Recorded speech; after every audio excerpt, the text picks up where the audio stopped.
অতীতে আমার ইউনিয়নে একটা আমাদের ফুলবাড়ি উপজেলায় একজন এমপি ছিলেন, কথায় কথায় দাবি করত আমার ছেলের ইউনিয়ন নিতেছে নাওগাঁও, জন্ম করেছে এটা কয়টা নাওগাঁও ইউনিয়ন, জন্ম জন্য অনুকা কিন্তু তাদের আধিপত্য খুব একটা নেই, নাওগাঁও সন্তান ছিল, আধিপত্যটা ছিল নাওগাঁর মাটিতে। নাওগাঁর মাটিতে কিছু বলতে গেলে বলতো ছেলে তো সব জানে।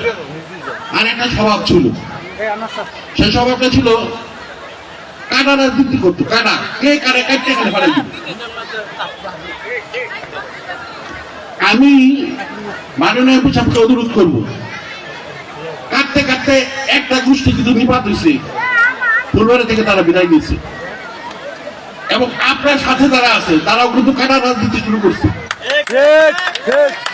আমার অনুরোধ থাকবে রাজনীতিতে তো কাটাতে থাকে।